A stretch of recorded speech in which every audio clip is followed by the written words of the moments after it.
Hello, I'm Shota Nagayama. And I'm Rodney. We are here to tell you about our new paper, Surface Code Error Correction of Defective Lattice, written with co-authors G Fowler, Dominic Horsman, and Simon Devitt. The two-dimensional surface code is an error correction mechanism based on ideas by Brabi and Kitaev with substantial development by Robert Russendorf and others. The surface code offers extremely high error threshold, about 0.75%, and can operate using only linearly threadable interactions on a 2D scale lattice. This is very attractive for use on solid-state quantum computation systems such as those designed for quantum dots or superconducting qubits. In the normal surface code implementation, stabilizer eigenvalues are extracted from plaquettes. Each plaquette is 4 data qubits surrounding a syndrome qubit in the middle of the chip, and on the edge it's 3 data qubits surrounding a syndrome qubit, or in the corners it's 2. The plaquettes alternate between X and Z plaquettes, always overlapping at 2 qubits in order to ensure that the stabilizers continue to commute. In this research, we asked what happens if some of the physical qubits are defective and cannot be used. We know that laboratory yields for fabricating individual qubits are still far below 100%. Will we be able to use a quantum computing chip with 95% of the qubits working? 90%? Lower?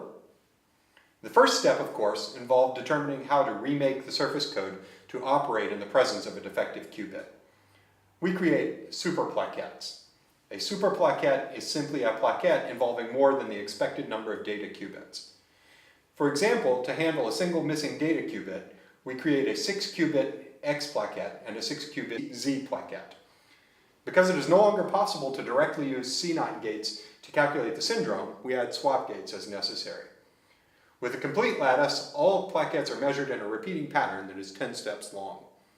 In a surface with missing qubits, scheduling of the gates can become irregular, and our software does its best to make sure that every plaquette and superplaquette is measured as often as possible.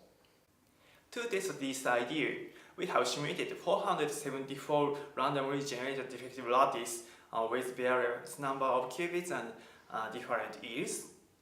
The chart behind us has one graph for each chip, plotting error rates in logical qubits versus the physical gate error rate. Combining these allows us to determine the impact of yield on error rate. The first result is that we can make the surface code run and suppress errors if yields are 90% or better. However, the penalty is that residual error rates are substantially higher, so longer code distances will be required.